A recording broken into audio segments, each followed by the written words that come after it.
पणी श्रीराम ऐसे जयास झाले ज्ञान तया पुरुषाचे लक्षण पुढिले समासी निरूपण बोलिले असे श्रीराम इति श्री दासबोधे गुरु शिष्य संवादे आत्मदर्शन नाम समास आठवा. जय जय रघुवीर समर्थ.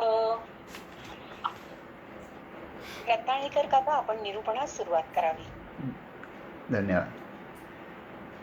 जय जय रघुवीर समर्थ. शुकासारिखे पूर्ण वैराग्य जाचे, वसिष्ठा परिज्ञान योगेश्वराचे. कवी वाल्मिका सारिखा मान्य ऐसा, नमस्कार माझा सद्गुरु रामदासा. श्रीराम मला वाटते अंतरी त्वा वसावे, तुझ्या दासबोधासी त्वा बोध व्हावे.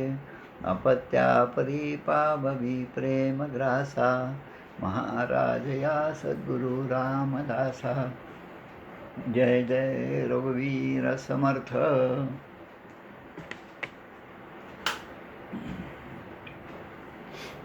दशक 8 समास 8 या समासावरील विवेचनाचा आजचा दुसरा भाग आहे. या ठिकाणी दोनदा 8 दशक 8वा समास 8वा म्हणजे 8वा परब्रह्मासी 8वा. म्हणजे सतत अनुसंधान जे आहे ते परब्रह्माचं ठेवा असं सांगणारा हा 8वा दशक 8वा समास 8वा. काल आपण याचा पहिला भाग पाहिला. आत्मदर्शन या नावाचा हा समास आहे. आपण काल जवळपास 34-35 ओव्यांपर्यंत आलो होतो. परमात्म्याची ओळख जी आहे ती या ठिकाणी करून दिलेली आहे. परमात्मा कसा आहे. आता जेव्हा आपण हा समास वाचतो तेव्हा इतर समासाचा सुद्धा संदर्भ आपल्याला घ्यावा लागतो आणि घेतला तर खूप छान आहे, म्हणजे समजायला खूप सोपं जातं. असाच एक समास आहे पहा, दशक 9 समास 1. दशक 9 समास 1 आशंका नाम. या दशकाचं नाव आहे गुणरूप. त्यामध्ये 29 ओव्या आहेत आणि परमात्मा म्हणजेच परब्रह्म त्याबद्दल ते सांगतात की स्वरूपाचे संकेतनामे आणि त्याचे अर्थ त्या ठिकाणी दिलेले आहेत. त्या ओव्या वाचल्या की आपल्या लक्षात येईल हा कोणता समास आहे ते. आणि सद्गुरु कृपेने आपणच परब्रह्म आहोत, अयमात्मा ब्रह्म अहम ब्रह्मास्मी या महावाक्यांचा अनुभव आपण स्वतः घ्यायचा आहे. पहिलीच ओवी त्याच्यामध्ये अशी आहे, निराकार म्हणजे काय, निराधार म्हणजे काय, निर्विकल्प म्हणजे काय. निराकार म्हणजे त्याचं लगेच उत्तर दुसऱ्या ओवीमध्ये दिले. निराकार म्हणजे आकार नाही. निराधार म्हणजे काय, निराधार म्हणजे आधार नाही. निर्विकल्प म्हणजे काय, निर्विकल्प म्हणजे कल्पना नाही परब्रह्माचे. परब्रह्माचे गुण जे आहेत ते त्या ठिकाणी दिले. एका ओवीमध्ये प्रश्न विचारले, दुसऱ्या ओवीमध्ये त्याचं उत्तर समर्थाने दिलेलं आहे. अशाच प्रकारचा संवाद समर्थ शिष्या वेणास्वामी यांच्या घरी पण झालेला आहे. समर्थ ज्यावेळेस तिथे गेले तेव्हा त्याने पाहिलं की ही लहान मुलगी 10-1 वर्षाची आहे आणि ती काहीतरी मोठा ग्रंथ वाचत आहे. आणि मग तिने काही प्रश्न विचारले. ते जे प्रश्न आहेत ते 25 प्रश्न आहेत आणि 25 प्रश्नांची उत्तरं 25 ओव्यांमध्ये समर्थाने दिलेली आहेत. आपण जर त्या ठिकाणी मिरजच्या वेणास्वामींच्या मठात गेलात तर ही 25 प्रश्न आणि त्यांची दिलेली उत्तरं याचे मोठे बोर्ड त्या ठिकाणी लावलेले आहेत. त्यामध्ये या परमात्म्याचं स्वरूप काय आहे हे आपल्याला सांगितलेलं आहे. आता आपण एक दृष्टांत घेऊया. जसं आपण काल पाहिलं होतं की शरीर आणि त्यामध्ये असणारा आत्मा. शरीर आहे आणि आत्मा नाही तर काही उपयोग नाही, आणि आत्मा आहे आणि त्याला व्यक्त होण्यासाठी शरीर नाही तरी पण काही उपयोग नाही या सगळ्या सृष्टीच्या दृष्टीने. त्यामुळे दोन्ही पाहिजे त्या ठिकाणी तर काही कार्य होऊ शकतं. अन्यथा आत्मा जो आहे तो निर्गुण निराकार परमात्म्याचाच अंश असल्यामुळे तो स्वतःहून काहीच करू शकत नाही. जोपर्यंत त्याला मायेचा आधार नाही, जोपर्यंत मायेची जोड नाही तोपर्यंत तो काहीच करू शकत नाही. याचं एक छान उदाहरण जे आहे ते आपल्याला लक्षात ठेवण्यासाठी ते पहा आपल्याला कसं पटतं आहे ते. आता मराठीतला शब्द आहे की चेन. मराठी म्हटलं की लक्षात येतं. की चेन म्हटलं की ज्याला आपण किल्ले अडकवून ठेवतो त्याला की चेन म्हणतो. एखाद्या हॉटेलमध्ये आपण गेलो, एखादी रूम मिळाली आपल्याला, समजा 22 नंबरची रूम आहे, तर त्या हॉटेलचं नाव किंवा किंबहुना हॉटेलचा फोटो असणारा एक बिल्ला असतो आणि त्या बिल्ल्याच्या खाली एक किल्ली अडकवलेली असते आणि त्याच्यावर तो नंबर असतो 22. म्हणजे 22 नंबरची खोली आपल्याला दिलेली आहे. आता यामध्ये काय असतं की आपली जी खोली आहे 22 नंबरची, त्याच्या आजूबाजूच्या खोल्या किंवा त्या हॉटेलमध्ये असणाऱ्या सगळ्या खोल्या ज्या आहेत त्या सगळ्यांमध्ये बिल्ला जो आहे तो एकच असतो, एकाच स्वरूपाचा असतो. पण त्याला जे लावलेल्या खाली किल्ल्या आहेत त्याचे नंबर सगळे वेगळे असतात. म्हणजे या ठिकाणी देह जो आहे, शरीर जे आहे ते त्या किल्ल्यांप्रमाणे आहे आणि जो बिल्ला आहे तो बिल्ला त्या आत्म्याप्रमाणे आहे. आता तो आत्मा किंवा आपल्या खोल्या कशा आपण ओळखायच्या, तर आपण परगावात असतो, हॉटेलमध्ये ती खोली घेऊन आपण राहतो, 2-3 दिवस राहतो. तर कुठेही बाहेर गेलं तर आता आमच्या हॉटेलचं नाव काय, तर तेच नाव त्या वरच्या बिल्ल्यामध्ये असतं, त्याचा फोन नंबरसुद्धा असतो, सगळं असतं. आणि मग तिथे गेल्यानंतर आपली खोली कोणती हे समजण्यासाठी तो किल्लीचा नंबर असतो. तसं या ठिकाणी उपाधी देहे बुद्धी ते वाढविते, परी सज्जना केवी बाधू शकेते, असा एक मनाचा श्लोक आहे. करी वृत्ती जो संत जाणा, दुराशा गुणे जो नव्हे दैन्यवाणा, उपाधी देहे बुद्धी ते वाढविते, परी सज्जना केवी बाधू शकेते. ज्याप्रमाणे एखादा पतंग आपण लहान मुलं विकत आणतात, आपणही आणला होता लहानपणी, तो विकत आणलेला पतंग जो आहे तो पूर्ण बॅलन्स असतो. त्याला जेव्हा आपण दोरी बांधतो, ती दोरी बांधण्याची जी जागा आहे, जे आपण 4 छिद्र पाडतो, ते छिद्र कमी जास्त झाले तर आपण जी दोरी बांधतो त्यामध्ये त्या पतंगाचा बॅलन्स निघून जातो. आता त्याचा पुन्हा समतोल साधण्यासाठी आपण त्याच्या खाली एक शेपूट लावतो. हे जे शेपूट आहे ते शेपूट म्हणजे उपाधी आहे. आता हा आत्मा व्यक्त होण्यासाठी, आत्म्याकडून आता कार्य करून घेण्यासाठी देहाचा वापर झालेला आहे. आता या देहाने काय काम करायचं, जसं काल मी सांगितलं, स्वामी विवेकानंदांनी विचारल्यानंतर रामकृष्ण परमहंस म्हणतात, तू नाही, तुझ्याकडून प्रत्यक्ष कालीमाता हे काम करून घेईल आणि काय कार्य करायचं आहे ती तुला तशी प्रेरणा देईल आणि मग त्याने पुढचं सगळं कार्य केलं आहे आपण पाहतो. तसं आणि घरामध्ये असणारे अनेक उपकरणं विजेची आहेत, कुठे फ्रीज आहे, कुठे कूलर आहे, कुठे काय AC आहे किंवा गरम पाण्याची बाटली असेल, गरम पाणी करण्याचं यंत्र आहे, हे सगळं आहे. पण त्या सगळ्यांना चालवणारा कोण आहे, तर ती वीज आहे. प्रत्यक्षपणे वीज कशी असते असा जर कोणी प्रश्न विचारला तर आपल्याला सांगता येणार नाही. पण त्या विजेचा काय म्हणू आपण त्याला, ती व्यक्त कशाने होती, बटन दाबल्यावर AC सुरू झाला तर लाईट आहेत बा, वीज आहे. बटन दाबल्यावर दूध पाणी गरम झालं तर वीज आहे. म्हणजे कुठल्या तरी माध्यमातून ते व्यक्त होतं आणि ते व्यक्त होण्याचं जे माध्यम आहे त्यालाच आपण शरीर असं म्हणतो. आणि त्यामध्ये असणारी खेळणारी जी वीज आहे ती मात्र आपल्याला दिसत नाही. परब्रह्माचा अंश आहे तो दिसत नाही. आत्मा कुठे आहे असं विचारलं तर शरीरामध्ये सांगता येणार नाही. डॉक्टरांना विचारलं तरी ते सांगू शकत नाही. बाकी सगळं सांगतील ते. गावाभरातल्या सगळ्या गोष्टी ते व्यवस्थितपणे आपल्या शरीरातल्या सगळ्या सांगतील, पण हे काही त्यांना सांगता येणार नाही. आणि म्हणून देहे बुद्धी हे ज्ञानबोधे त्यजावी, विवेके तये वस्तूची भेटी घ्यावी. तदाकार हे वृत्ती नाही स्वभावे, म्हणून सदा तेची शोधीत जावे. मनाच्या श्लोकामध्ये हा श्लोक आहे. म्हणून ही देहबुद्धी जी आहे ती सोडून देऊन ज्ञानबोधे त्यजावी. ती सोडण्याचा मार्ग म्हणजे ज्ञानाचा बोध, आणि हा बोध आपल्याला आपल्या सद्गुरूंकडून होतो.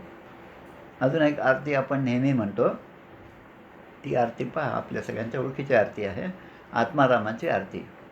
नाना देही देव एक विराजे, नाना नाटक लीला सुंदर रूप साजे, नाना तीर्थ क्षेत्री अभिनव गती माझे, अगाध महिमा पिंड ब्रह्मांडी गाजे. जय देव जय आत्मया रामा, निगमागम शोधिता नकडे गुणसीमा. जय देव बहुरूपी बहुगुणी बहुता काळांचा, हरिहर ब्रह्मादिक देव सकळांचा, युगानुयुगे आत्मा राम आमुचा. दास म्हणे महिमा न बोलवे वाचा. या आरतीमध्ये बहुरूपी, बहुगुणी, बहुता काळांचा सगळे विशेषण आहेत पहा. आणि तो आत्माराम कसा आहे, तो निगमागम शोधिता नकळे गुणसीमा. त्याची मर्यादा जी आहे, निगम आणि आगम, वेद आहे, उपनिषद आहेत, श्रुती आहेत, ज्या कुठल्यानीही तो जाणू शकत नाही. ते फक्त त्याचं वर्णन करतात, पण त्याचा अनुभव मात्र साधकाला स्वतः घ्यावा लागतो. आणि तो अनुभव स्वतःहून होत नसतो जोपर्यंत सद्गुरूची कृपा आपल्यावर होती तोपर्यंत. तसंच आपण काल एक ओवी म्हटली होती, आपली सवय म्हटली होती, सारासार नीती न्याय मुख्य भक्तीचा उपाय, संत संगे विण काय वाया जाय सर्व. हे सगळे जे संदर्भ आहेत, हे संदर्भ आपल्याला या आत्मदर्शनाकडे घेऊन जाणारे आहेत. आता या कालचा जो प्रश्न होता 32व्या ओवीमध्ये, साधू वचन ते कैसे काय धरावे विश्वासे, एक वेळ स्वामी ऐसे मज निरोप आवे. साधू वचन म्हणजे काय ते मला सांगा, आणि त्यावर विश्वास कसा ठेवायचा की ते आपल्याला या आत्मदर्शन करून देतील, असा जो प्रश्न विचारला त्याच्या उत्तरामध्ये सांगतात, तत्वम असी, ते तू आहेस, या महावाक्याचा विचार कर. या महावाक्याचा जप करून उपयोगाचा नाही, पण त्याचा प्रत्यक्ष अनुभव घेणे हे साधकासाठी फार महत्त्वाचे आहे. आणि अजून एक शब्द त्या ठिकाणी, एक वाक्य आहे, परमपूज्य बाबा बेलसरे यांनी लिहिलेलं आहे की मायेच्या पसाऱ्यामध्ये राहून देहातीत अवस्था म्हणजे विदेही अवस्था भोगण्यातच खरी मजा आहे. आता हे जे वाक्य आहे त्याचा जेव्हा मी विचार केला तेव्हा एक उदाहरण मला सापडलं. 15-20 वर्षापूर्वीचं तो काळ आहे. अकोल्याहून मी पुण्याला जात होतो रेल्वेने. सेकंड क्लास स्लीपरचं तिकीट होतं, आणि त्या कंपार्टमेंटमध्ये, प्रत्येक कंपार्टमेंटमध्ये जसे 8-8 बर्थ असतात, तसं तिथे मी एकटा होतो. आणि त्या 2 कंपार्टमेंटमध्ये मिळून काही तरुण मुलं आणि मुली आणि त्यांचे 2 प्राध्यापक अशी मंडळी होती. रात्रभर त्या सगळ्यांचा जो काही उत्साह होता त्याप्रमाणे कोणाचा मोबाईल सुरू होता, कोणी गप्पा मारत होतं, कोणी काही शांततेने बसलेलं होतं. त्यामध्ये त्यांचे जे सर होते, त्यांना सगळं शिक्षण देणारे प्रशिक्षक जे होते, आणि ही मंडळी कुठे चालली, आता त्यांच्या बोलण्यावरून मला सगळा तो अंदाज आला. ही नागपूरहून, म्हणजे फ्लाईंग क्लब नागपूरचा, तिथली मंडळी होती, आणि त्यांची दुसऱ्या दिवशी परीक्षा जी आहे ती पुण्यामध्ये होती. हेलिकॉप्टर चालवणं, विमान चालवणं, पायलट म्हणून याचं ट्रेनिंग ते घेऊन आले होते, आणि परीक्षा ती आहे पुण्यामध्ये होती. आता त्यामधला एक संवाद जो आहे तो या ठिकाणी माझ्यासाठी फार महत्त्वाचा आहे. ते प्रशिक्षक जे आहेत ते एका मुलीला ते प्रश्न विचारतात, आणि अर्थातच त्या सेकंड स्लीपरमध्ये आता त्यांची मेजॉरिटी जास्त असल्यामुळे त्यांचा आवाज किती जास्त असला तरी सगळ्यांना सहन करावा लागत होता. त्यामुळे त्यांचं सगळ्या गप्पा सगळ्या सुरू होत्या, आणि या सरांनी तिला प्रश्न विचारला. तर त्या मुलीचं जे उत्तर होतं ते उत्तर आणि शिक्षकाने दिलेलं उत्तर हे फार महत्त्वाचं आहे. ती मुलगी म्हणते, सर मला काहीच ऐकू येत नाही, यांचा आवाज बंद करा, यांचे मोबाईल बंद करा, गाणे बंद करा, म्हणजे मग मी तुमचं ऐकून त्याला योग्य असं उत्तर देऊ शकते. आता शिक्षकाने जो उत्तर दिलं आणि जी विचारणा केली ते फार महत्त्वाचं आहे. ते म्हणतात, अगं आता उद्या तू हेलिकॉप्टरमध्ये बसणार, विमानात बसणार, विमान चालवणार, तेव्हा असंच म्हणणार का मला काहीच ऐकू येत नाही? त्या विमानतळावरच्या माणसाशी जेव्हा तू बोलशील, संवाद करशील, तेव्हा तू असंच म्हणणार का की मला हे विमान बंद करू द्या, मला हे हेलिकॉप्टर बंद करू द्या, म्हणजे तुमचं बोलणं मला ऐकू येईल आणि मी तुम्हाला उत्तर देईन. आता याचा अर्थ काय आहे या सगळ्या गोष्टीचा, घटनेचा, की मायेच्या पसाऱ्यामध्ये राहून देहातीत अवस्था भोगण्यातच खरी मजा आहे. समुद्रावर गेलो, पाण्यामध्ये उतरायचं, नदीवर गेलो, पाण्यात उतरायचं. समुद्रावर म्हणण्यामध्ये अजून जरा चांगली मजा आहे, कारण त्या ठिकाणी अनेक लाटा असतात.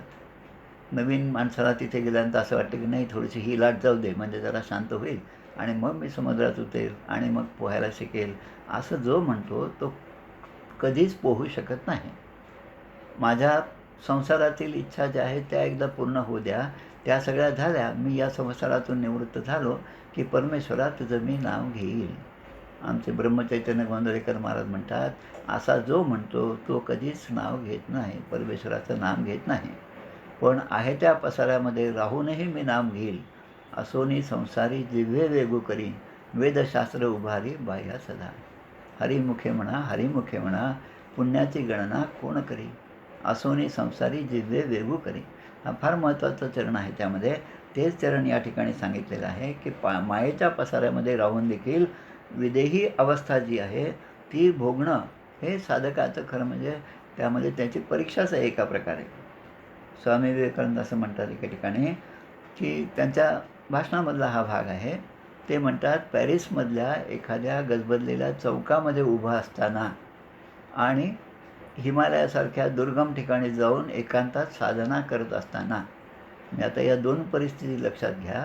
या दोन्ही परिस्थितीमध्ये जो आपलं मन तेवढंच शांत ठेवतो तो खरा साधक. त्यालाच काहीतरी आत्मदर्शन झालं असं म्हणता येईल. म्हणजे बाहेरच्या कुठल्याच घटनेचा परिणाम माझ्या मनावर होणार नाही अशी व्यवस्था मी माझ्या साधनेने करून घेतली पाहिजे. म्हणजेच हे जे सांगितलेलं आहे की तुम्ही बाहेरच्या गोष्टीचा विचार न करता आपलं मन तेवढंच निस्तरंग ठेवा. म्हणजे बाहेरचं सुख असो, दुःख असो, आनंद असो, काहीतरी वियोग असो, या सगळ्यांचा परिणाम माझ्या चित्तावर होता कामा नये. आमचे पुट्टपर्ती हे गाव तुम्ही नाव ऐकलं असेल. सत्यसाईबाबा तिथे होते. सत्यबाई साईबाबांच्या मासिकामधला हा एक दृष्टांत आहे. त्यांना एक प्रश्न विचारला होता की साधू संतांना दुःख असतं का? सामान्य माणसाला दुःख असतं हे तर सगळ्यांनाच माहिती, पण साधू संतांनासुद्धा दुःख होतं का म्हणे. त्याचं उत्तर त्याने असं दिलं, साधू संत जरी असतील तरी ते तुमच्या आमच्यासारखे माणसंच आहेत. आता माणसं असल्यामुळे एखाद्याचे 5 पैसे हरवले आणि एखाद्याचे 1,00,000 रुपये हरवले तर जास्त दुःख कोणाला होईल? ज्याचे 1,00,000 रुपये हरवले. आणि 5 पैसे ज्याचे हरवले त्याला तेवढं दुःख होणार नाही. म्हणजे साधू संतांचं जरी त्यांना दुःख झालं तरी ते दुःख कसं असेल तर ते त्या 5 पैशाप्रमाणे आहे, नगण्य आहे. दुःख होतं जोपर्यंत शरीर आहे, जोपर्यंत जीव आहे, जोपर्यंत हे आपलं आयुष्य चालू आहे तोपर्यंत सुख दुःख हे सगळ्या या गोष्टी आपल्याला आहेच आपल्या मागे. संत गाडगे महाराज, गाडगे बाबांचं नाव आपण सगळ्यांनी ऐकलं असेल. स्वच्छ काय म्हणतात त्याला, स्वच्छ भारत किंवा गाडगे बाबा काही कार्यक्रम असतात शासनाचे, ग्राम स्वच्छता अभियान. त्याच्यामध्ये या गाडगे बाबांच्या चरित्रामध्ये एक गोष्ट आहे. गाडगे बाबांचं कीर्तन सुरू होतं, रात्रीची वेळ होती. त्या काळामध्ये टेलिग्राम वगैरे येत होते आणि कीर्तन सुरू असताना एकाने आणून त्यांच्या हातामध्ये एक कागद दिला. तो टेलिग्रामचा संदेश होता. बाबांनी तो संदेश वाचला आणि संदेश वाचल्यावर त्याच्यातला मजकूर घेतला, तो समजला आणि तो पुन्हा खिशामध्ये ठेवून दिला. त्यांचं कीर्तन पूर्ण झालं. 2-3 तासाचं कीर्तन झालं.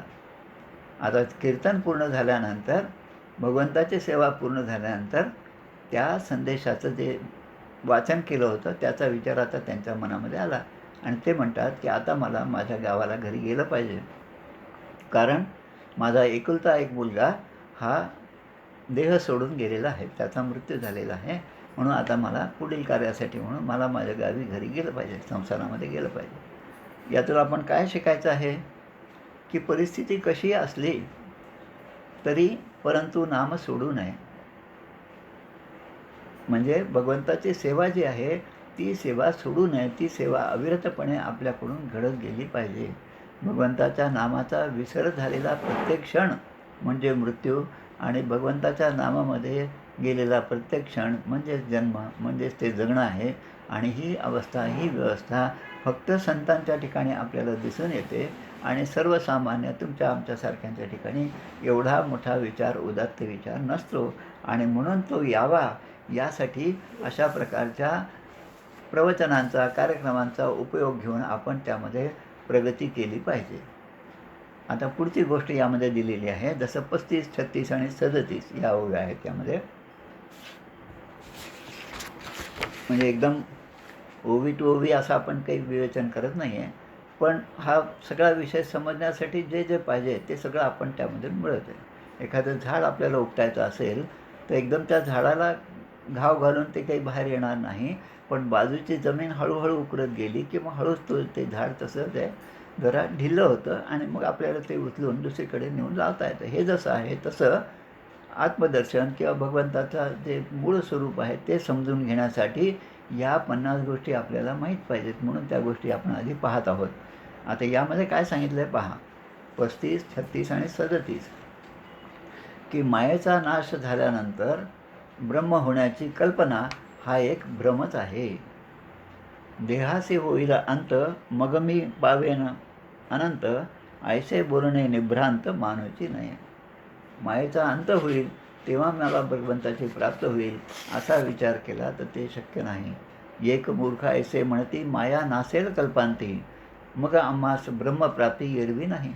ह्या मायेचा नाश झाला की मग आम्हाला ब्रह्मप्राप्ती होणार आहे. किंवा जेव्हा प्रलय होईल, जेव्हा सगळ्या वस्तू नष्ट होतील, तेव्हा मी पण नष्ट होणार आहे आणि मग जेव्हा पुन्हा सगळी सृष्टी निर्माण होईल त्यात पुन्हा माझा जन्म होईल. हाच नरदेह मला पुन्हा प्राप्त होईल असं म्हणणं हे सुद्धा मूर्खपणाचं लक्षण आहे. मायेशी होईल कल्पांत अथवा देहाशी येईल अंत, तेव्हा पावेन निवांत परब्रह्मनी, तेव्हा मला परब्रह्मस्वरूप प्राप्त होईल असं म्हणलं तर हे खोटं आहे. असं होऊ शकत नाही. कारण काय, रुका अडका दान केला म्हणे माझ्या पुण्याचा ढीग झाला. त्या अलाहाबादला म्हणजे काय त्रिवेणी संगमावर गेलो होतो आम्ही दर्शनासाठी, 10 वर्षापूर्वीची गोष्ट आहे.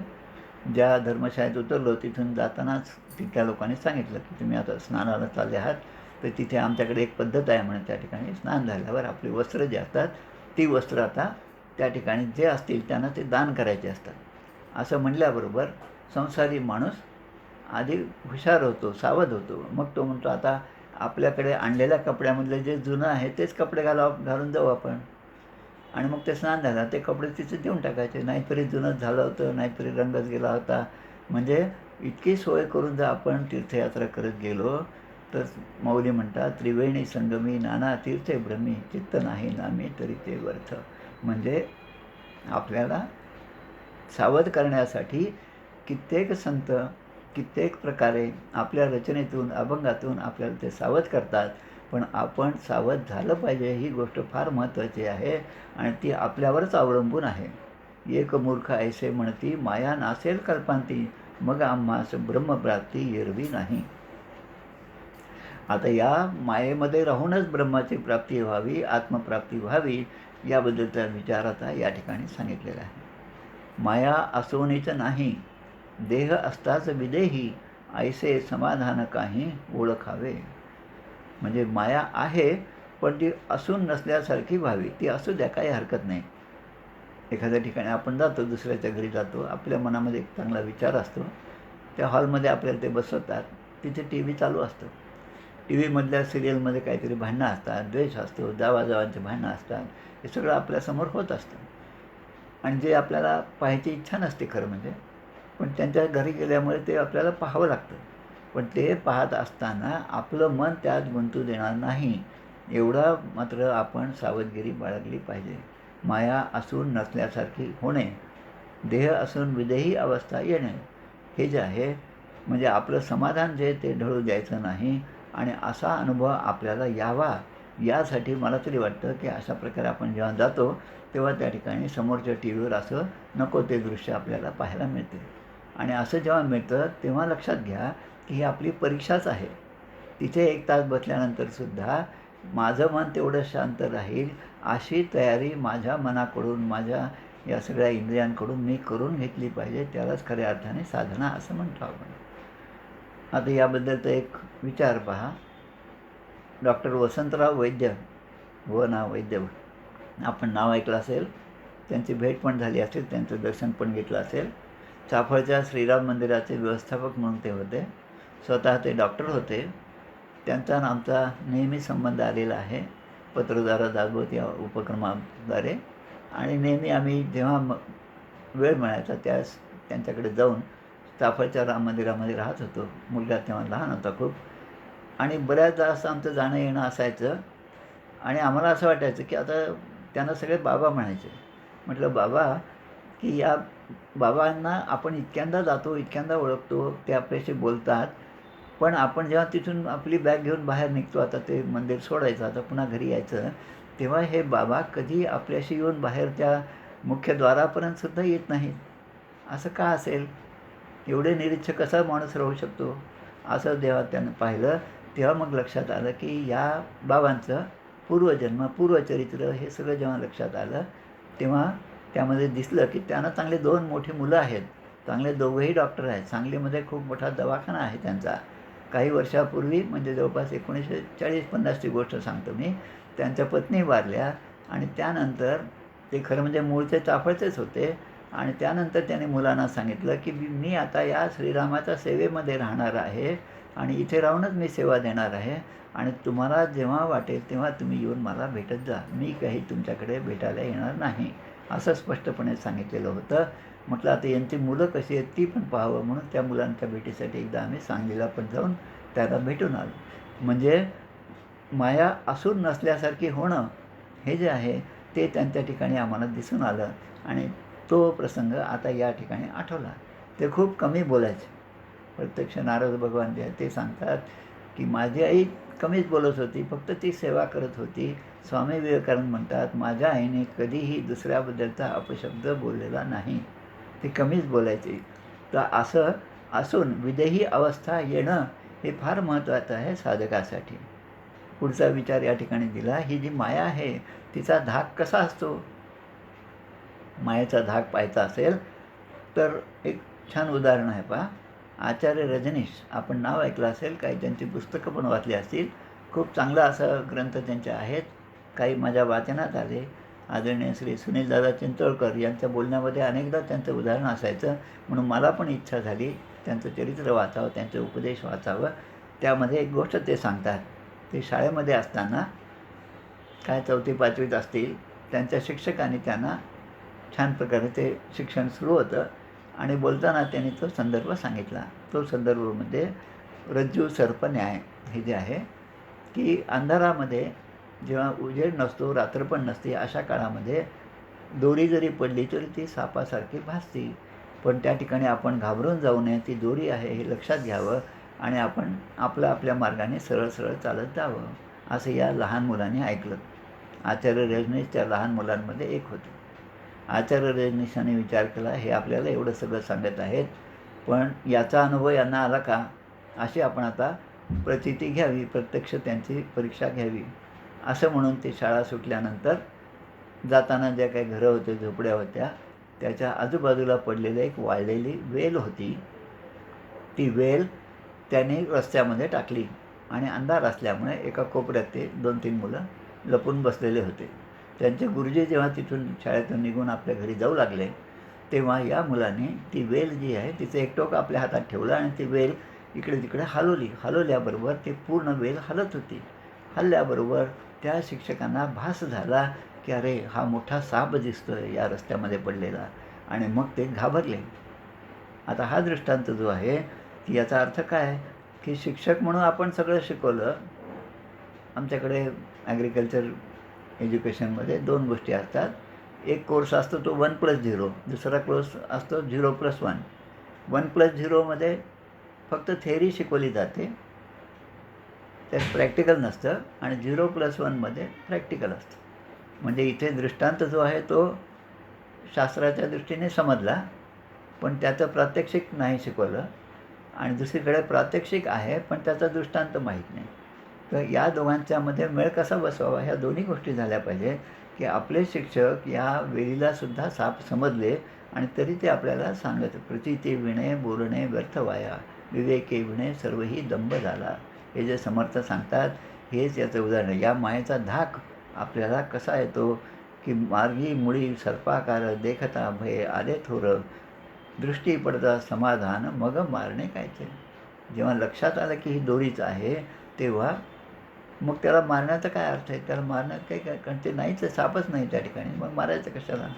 देखता मृगजळाचे पूर म्हणे कैसा पाव पहिलं पार, कळता ते तिचा विचार साकडे कैसे. मृगजळ आहे, एवढं मोठं पाणी आहे, आता मग मला रस्त्यात नाही, रस्ता संपला का काय? रस्ता आता त्या पाण्यामध्ये गेला काय आणि आता मला त्या पाण्यातून जावं लागतं का काय? असा विचार क्षणभर चांगल्या चांगल्या माणसाच्या मनामध्ये सुद्धा येतो. यामध्ये खूप छान गोष्ट आहे पहा, म्हणजे घटनाच आहे घडलेली. आमच्याच पत्रद्वारा दासबोध अभ्यासक्रमाचे एक संचालक आहेत. त्यांनी रस्त्यामध्ये सज्जनगडला जाताना कुठेतरी गाडी थांबली आणि नातू वगैरे बरोबर आहेत म्हणून त्या ठिकाणच्या काही खेळण्या वगैरे विकत घेतल्या नातवांसाठी. त्या खेळणीमध्ये एक साप होता, खेळातला साप होता, तो त्याने घेतला. आता प्रवास सुरू झाला, सज्जनगड जवळ यायला लागलं. रात्रीची थोडीशी वेळ झाली, अंधुकसा प्रकाश होता. तो साप जो विकत घेतलेला होता तो त्याने आपल्या सगळी मुलं नातू वगैरे असल्यामुळे पायाशी ठेवला. आता पायाशी ठेवला, आपणच ठेवला आणि ते विसरले ते पायाशी ठेवल्याबरोबर. आणि जेव्हा ती गाडी थांबली एका ठिकाणी, तेव्हा खाली उतरायला लागले, तेव्हा त्या सापाचा स्पर्श यांना झाला. आता यांना तो स्पर्श झाल्याबरोबर लगेच ते घाबरले. अरे, इथे साप होता असं म्हटल्याबरोबर सगळ्या गाडीतले सगळेजण घाबरले. आणि मग त्यांच्याच लक्षात आलं की अरे पोरांनो, हे तुमच्यासाठी मी खेळणं म्हणून घेतलं होतं. म्हणजे हे खेळणं आहे, हे सुद्धा माणूस या प्रपंचामध्ये विसरतो. आत्माराम ग्रंथामध्ये सुद्धा सारीपट किंवा त्या खेळण्याचा किंवा काय म्हणतात त्याला आपण सापशिडी असे सगळे उदाहरणं दिलेली आहेत की एकाच्या मागून आणते, सारी एकाच्या मागून आणते. माझ्या काळ्या तुझ्या पांढऱ्या आणि चेसचा खेळ सुरू झाला. आता माझ्या पांढऱ्या असतील तर काळ्या गोट्या मरताना मला आनंद होतो. आणि हे सगळं आनंद काय केव्हापर्यंत आहे, तो खेळ सुरू आहे तोपर्यंत. आणि तो खेळ संपला की मग आपण त्या आनंदापासून दुःखापासून दूर होतो. म्हणून आपलं जे खरं स्वरूप आहे, सुखरूप होणे, ह्या स्वरूपाची सतत आठवण राहिली पाहिजे. आठवा आठवा आठवा. पुढे आता या मायेचा धाक कसा असतो पहा. आजकाल कोणाही घरामध्ये आपण गेले की तिथे एक बोर्ड असतो, कुत्र्यापासून सावधान. आता बोर्ड असला तरी येणाऱ्या माणसाला भीती वाटते. त्यामध्ये घरामध्ये कुत्रा असो पण असो, बोर्ड वाचल्याबरोबर आपण असं वाटतं की अरे, ते आपण घंटी वाजली तर कुत्रं कुठून तरी येईल आणि आपल्याला चावेल. म्हणजे ही भीती सुरू होती. जेव्हा आपण भीती जी आहे ती आपल्या कल्पनेनेच निर्माण होते. कल्पनेने निर्माण झालेल्या भीतीमुळे सुद्धा माणूस भिवून जातो. आणि खऱ्या अर्थाने त्या ठिकाणी जर कुत्रा असेल तर मग आता घंटीला हात लावायचा सुद्धा आपल्याला धैर्य होत नाही. मग आपण काय करतो, आता आपण ज्यांना भेटायला गेलो त्यांच्या नावाने हाक मारतो, आहे का बाळासाहेब, आहेत का घरामध्ये. आणि मग आतले बाळासाहेब जे आहेत ते म्हणतात अरे या या या असं ते म्हणतात. आता त्याने या या या असं म्हटल्याबरोबर त्यांचा कुत्रा असल्यामुळे, भगवंताची ती माया असल्यामुळे, भगवंताचा आवाज ऐकल्याबरोबर ती माया दूर सरकते. ती माया आता आपल्याला काहीही करू शकत नाही. आपण त्या कुत्र्याच्या जवळून गेलो तरी तो आपल्यावर भुंकत नाही. त्याचं कारण काय की त्या मायेचा पती जो आहे, मायापती जो आहे, त्याला आपण आपलंसं करून घेतलेलं आहे. आणि तसं करण्यासाठी मग समर्थ जे आपल्याला सांगतात, प्रभाते मनी रामचिंतित जावा, पुढे वैखरी राम आधी वदावा. आणि त्यासाठी नियम सांगितले, सदाचार हा थोर सांडू नये तो, जनी तो चितो मानवी धन्य होतो. मायेचा धाक घालवायचा असेल तर तो मायापती, त्याला आपण आपलंसं केलं पाहिजे. आणि मग आपण म्हणतो की शेवटी काय सांगितलेलं आहे की शेवटी मरताना रामनाम आलं पाहिजे, भगवंताचं नाम आलं पाहिजे. यम यम वापी स्मरण भावम त्यजंते त्यजंते कलिवरम तम तमे वैती कोणतेय सदा तद्भाव भाविता. पण हे येणं तसं सोपं नाही. अंतिमती तेची गती ऐसे सर्वत्र बोलती. अंतिमती तेची गती ऐसे सर्वत्र बोलती, तुझ्या अंती तुझी प्राप्ती सहजची झाली. आता यामध्ये अंतिमती तेची गती म्हणजे शेवटी मरत असताना, प्राण जात असताना आपल्या मनाची जी स्थिती असेल, आपली मनाची धाव किंवा विषयांकडे जर असेल तर त्या त्या विषयाच्या प्राप्तीसाठी जीव तळमळतो आणि मग पुढे तेच आपल्याला प्राप्त होतं. श्रीमद भागवतामध्ये जड भरताचं जे आख्यान आहे, भरताचं, राजा भरत राजा आहे, वनवासामध्ये गेले, साधना सुरू झाली, साधनेमध्ये कित्येक दिवस गेले.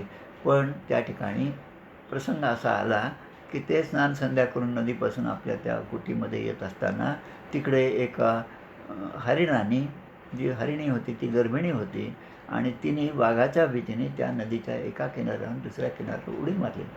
आणि त्यामुळे भीतीमुळे तिचा गर्भ गळीत झाला आणि त्यात एक छोटंसं पिल्लू जे आहे ते पाण्यामध्ये बुडायला लागलं. यांनी विचार केला की अरे, ते पिल्लू बुडत आहे, मग त्याला आपण वाचवलं पाहिजे. आणि मग त्याला त्याने वाचवलं. पुढे त्याचा सांभाळ केला. मीच त्याचा सांभाळ करता आहे असा विचार केला.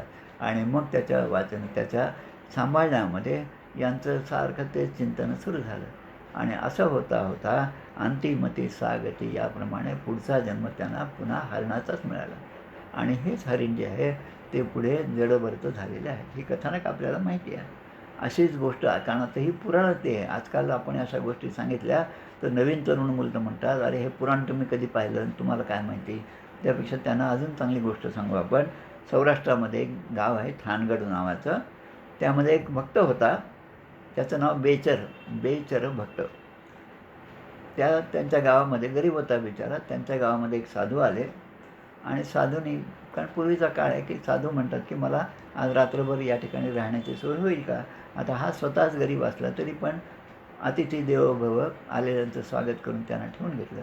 सकाळी ते साधू निघाले आणि ते म्हणतात की मी आता द्वारकेला दर्शनासाठी जात आहे. पायी सगळा प्रवास होता, त्यामुळे किती दिवस लागतील सांगता येत नाही, पण माझ्याकडचं हे जे गाठोडं आहे ते मात्र तुम्ही ठेवा आणि छान व्यवस्थित ठेवा. मी आल्यावर पुन्हा ते घेईल आणि मग घेऊन जाईल मी.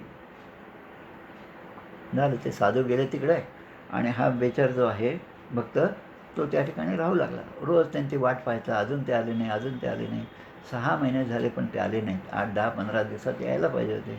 आता याच्या मनामध्ये ते कुतूहल निर्माण झालं की यांनी हे गाठोडं ठेवलं आणि जपून ठेवा म्हणाले, त्या गाठोड्यामध्ये काय आहे असा त्याने विचार केला.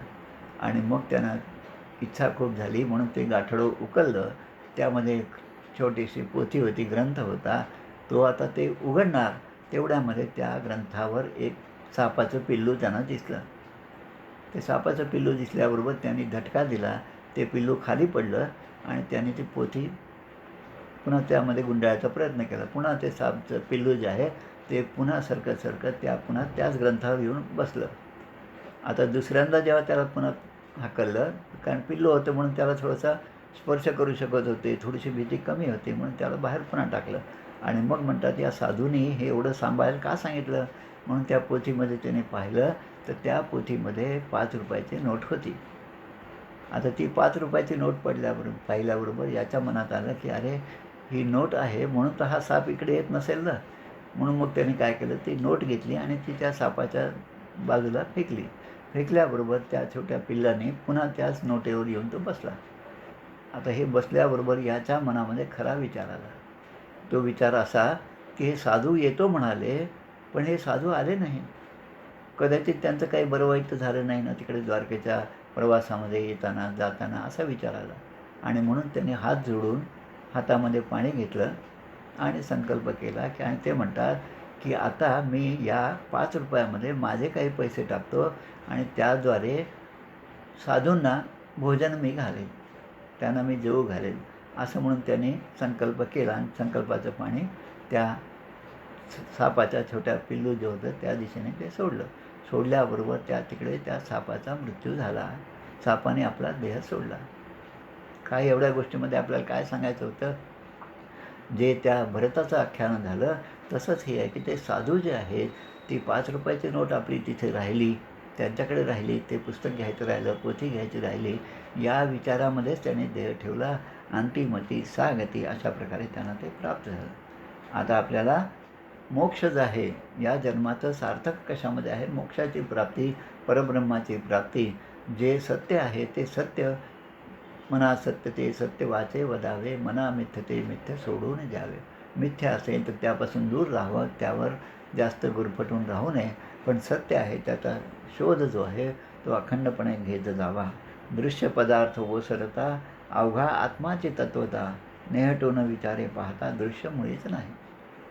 विचार करून पाहिला तर दृश्य मुळीच नाही. मिथ्यात्वे पाहिले, मिथ्यापणे अनुभव आले, श्रोती पाहिजे ऐकले या नाव मोक्ष. मोक्ष म्हणजे काय, बंधन नाही त्याचे मोक्ष. मग असे मी जे सांगितलं दशक 9 समास 1 त्यामध्ये जे प्रश्न आणि उत्तरं आहेत त्यामध्ये सुद्धा हाच विचार आहे. त्यामध्ये बंधन म्हणजे काय की आणि बंधनातून मुक्ती म्हणजे काय. बंधन कल्पित आहे म्हणून त्याच्यापासून मुक्ती पाहिजे, पण बंधन नाही आणि मोक्ष नाही अशी अवस्था कोणाची असते, ती साधू संतांची असते. सद्गुरू वचन हृदयी धरी, तोची मोक्षाचा अधिकारी, श्रवण मनन केलेच करी अत्यादरे. आणि सद्गुरू वचन हृदयी धरी म्हणजे सद्गुरूने जे सांगितलं त्याचा अंगीकार केला, ते आपल्या हृदयाशी धरलं. आपण कशाला हृदयाशी धरतो, हजारो मुलं समोर असतात, पण एक मुलगा आल्याबरोबर आपल्याला खूप आनंद होतो, कारण तो आपला नातू असतो, आपला मुलगा असतो, आपली नात असते. ते जेव्हा आपल्याला येऊन तिकडतात, आपल्याला मिठी मारतात, तेव्हा त्या बापाला, त्या आजोबाला किती आनंद होतो की आपला मुलगा आला, आपल्या जवळ आला, आपल्याशी बोलला, त्या आनंदामध्ये तो असतो. तसं सद्गुरू वचन हृदयी धरी, त्याला आपण हृदयाला धरतो. तसं सद्गुरूंनी सांगितलेले वचन जे आहे ते हृदयी धरी. हृदयी आपण काय धरतो? जी गोष्ट आपल्याला फार महत्त्वाची, फार प्रिय आहे तीच आपण घेतो, आणि मग तोची मोक्षाचा अधिकारी. आणि म्हणून त्याप्रमाणे महावाक्य जे आहेत त्याचा विचार करावा, सतत त्याचा विचार करावा, आणि त्यामध्येच आपलं जीवन व्यतीत करावं. आपली साधना आपली त्याच दृष्टीने व्हावी की जे अंतिम साध्य आहे ते साध्य आपल्याला प्राप्त होईपर्यंत आपण त्या दृष्टीने साधनेला लागलं पाहिजे. भगवंताचं पुन्हा वचन आहे गीतेमधलं, अंतकालेच मामेव स्मरणुक्त्वा कलेवरम य प्रयाती समद्भावम यातील अस्त्यत्र संशय. यम यम वापे स्मरण भावम त्यजन्ते कलेवरम तम तम तमे वैती कौंतेय सदा तद्भाव भाविता. आणि दुसरीकडे आपले तुलसीदास, तुलसी ममता रामसो, तुलसीदासांचं एक आहे, तुलसी ममता रामसो समता सब संसार, राग न रोष न दोष दुःख दास भवभये पार. तुलसीदास आपल्याला हाच मार्ग सांगतात, आत्मदर्शनाचा कसा आहे ते सांगतात की तुलसी ममता रामसो, ममता जे आहे, आपलेपणाचा जो भाव आहे तो जर तुम्हाला ठेवायचा असेल तर ते आपलेपण ते भगवंतासाठी ठेवा. भगवंताला आपलं म्हणा. कुठल्याही नात्याने असे नाही की भगवंत हा माझा आहे, तो माझा बंधू आहे, त्वमेव माता पिता त्वमेव, त्वमेव बंधुश्च सखा त्वमेव, तो माझा शत्रू आहे असं जरी म्हटलं तरी ते शत्रुत्व कायमपणे टिकवून ठेवा. जे रावणाने टिकवलं, जे विभीषणाच्याकडे नव्हतं, कारण तो भक्त होते म्हणून, भक्त म्हणून त्यांनी त्यांच्याकडे पाहिलं, रावणाने शत्रू म्हणून त्यांच्याकडे पाहिलं, कौशल्याने पुत्र म्हणून त्यांच्याकडे पाहिलं. म्हणजे काही का असेना रामाकडे आपलं काहीतरी नातं लागलं पाहिजे रामाशी, तेव्हाच तो आपल्या हृदयामध्ये येऊन स्थिर होणार आहे. म्हणून तुलसी ममता रामसो समता सब संसार. समता म्हणजे संसारामध्ये वागत असताना सगळ्याशी समानतेने वागा.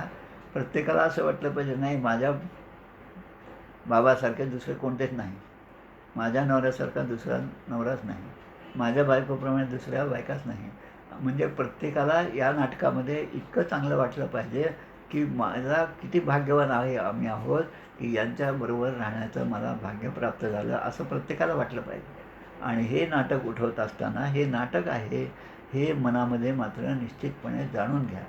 आणि त्या नाटकाच्या मध्ये आपला भाव, अंतर्भाव जो आहे तो कुठे असावा, तो कोणाला विकल्या जावा, तर तो फक्त सद्गुरूंच्या भगवंताच्या चरणी तो व्हावा. त्यालाच आपण आत्मनिवेदन असं म्हणतो. मग त्या ठिकाणी जेव्हा असं आत्मनिवेदन होईल तेव्हा राग न रोष न दोष दुःख, दुसऱ्याबद्दलचा राग नसेल, द्वेष नसेल, दुःख नसेल, काहीच नाही. म्हणजे कोणताच काही प्रतिक्रिया नाही, पण सगळ्यांवर एकच प्रमाणे माया करणारा असा तो जीव असेल, त्यालाच मग आपण आत्मदर्शी पुरुषाची अवस्था असं म्हणतो. मग तशी अवस्था आपल्याला प्राप्त व्हावी. सद्गुरू बोध जेव्हा झाला, चौदेहासी अंत आला, तेणे निजध्यास लागला सस्वरूपी. चौदेहासी अंत आला. चौदेह म्हणजे आपल्याला माहिती आहे, स्थूल सूक्ष्म कारण महाकारण. स्थूल देह, सूक्ष्मदेह, कारण म्हणजे अज्ञानाने निर्माण, आणि महाकारण, या चौदेहाचा अंत आला आणि मग देहातीत झालं.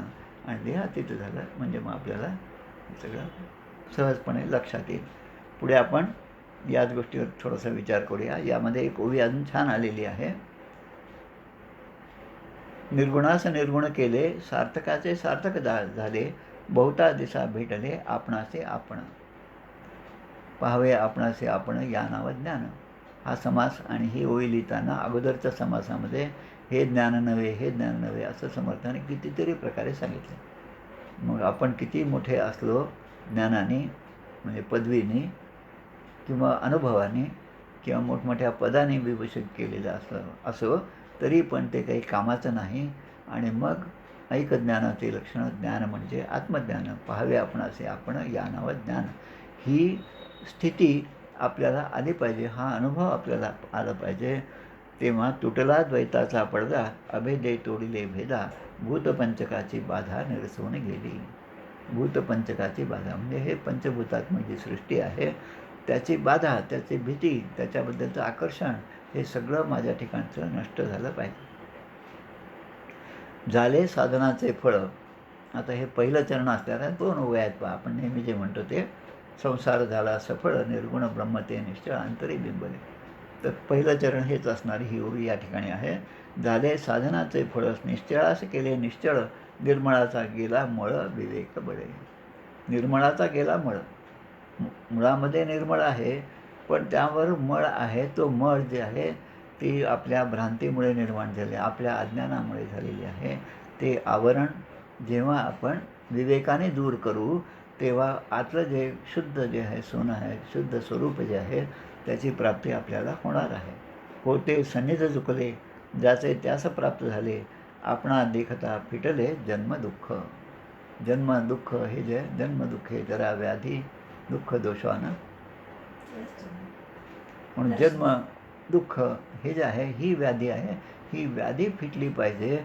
या रहाटगाडग्यातून आपण बाहेर आलं पाहिजे आणि त्यासाठी सद्गुरू वचनावरचा विश्वास आणि त्यामध्ये पुन्हा 3 गोष्टी शास्त्रप्रचिती, आत्मप्रचिती आणि गुरुप्रचिती या तिन्ही गोष्टी पाहिजेत. शास्त्राप्रमाणे आपल्याला तो अनुभव आला पाहिजे, सद्गुरूंच्या सांगण्याप्रमाणे तो अनुभव आला पाहिजे आणि प्रत्यक्ष अनुभव आपण तो घेतला पाहिजे. कारण त्याने सांगितलं ते लक्षात आलं पण विद्या उदंडचे शिकला प्रसंग मान चुकतची गेला तरी मग ते विद्येला कोण पुसे. लहान लहान गोष्टीवरनं जर आपल्या चिंता वाढत असतील तर आपली साधना अजून बरोबर झाली नाही असंच समजावं आणि ते वाढू नये यासाठी आपण प्रयत्न केला पाहिजे. आपणा देखाता फिटले जन्म दुःख. आता शेवटचं एक त्या ठिकाणी की स्वप्नामध्ये बंधन आहे आणि स्वप्नातलं बंधन तोडण्याचा उपाय काय आहे. ते स्वप्न का पडतं कारण मी झोपलो होतो म्हणून ते स्वप्न पडतं. या निशा सर्वभूतानां तस्यां जागृती भूतानी. साधू संतांचं जसं आहे की या जगाला किंवा सगळ्या जीवाला सृष्टीमध्ये जिला ते झोप म्हणतात, जिला ते रात्र म्हणतात त्यावेळेस ते जागे असतात. आणि खूप छान याचं उदाहरण आहे पण आता किती वेळ जाईल सांगता येत नाही म्हणून काही जास्त सांगत नाही. पण आमचे आनंद सागर महाराज होते, नंतर एक रामानंद महाराज होते, आपल्या रामदासी संप्रदायामधले आहेत. रामानंद महाराज ते नागपूरकडे त्यांच्या मामाकडे राहत होते. त्यांना त्यांनी अमळनेरला पाठवलं सीताराम महाराजांच्याकडे आणि सीताराम महाराज हे तुला अनुग्रह देतील म्हणून त्यांच्याकडे पाठवलं. आता हे सीताराम महाराजांच्याकडे गेले आणि सीताराम महाराजांचं वेगळंच काम होतं, म्हणजे उलटंच काम होतं जगाच्या दृष्टीने. दिवसभर झोपले, रात्रभर जागे असायचे आणि दिवसभर झोपून असायचे. प्रभाते मनी रामचिंतेचं वासं आहे तर ते उठायलाच 11-12 वाजवायचे. 12 वाजता उठलं की मग त्यांचा दिवस सुरू व्हायचा आणि असं सगळं पाहिलं आणि मग त्यांनी यांना उपदेश केला आणि तो उपदेश जसा आहे तो फार महत्त्वाचा आहे. त्याचप्रमाणे अनेक गोष्टी आहेत. आमचे आनंदसागर महाराज जे आहेत ब्रह्मानंद महाराजांच्या शिष्य संप्रदायामधले, त्यामध्ये आनंदसागर महाराज आणि त्यांच्या पत्नी शेवटचा प्रसंग होता. आनंदसागर महाराज त्या घरामध्ये खाली होते. त्यांच्या शिष्याने येऊन सांगितलं की वर गुरुमाता जी आहे तिची तब्येत चांगली नाही, कुठल्याही क्षणी त्या जातील, तरी तुम्ही लवकरात लवकर वर जाऊन त्यांच्याजवळ बसावं म्हणजे त्यांना तुमच्याशी काहीतरी बोलता येईल. तेव्हा ते त्या ठिकाणी वर काही गेले नाही, आपल्या पत्नीच्या भेटीला गेले नाही.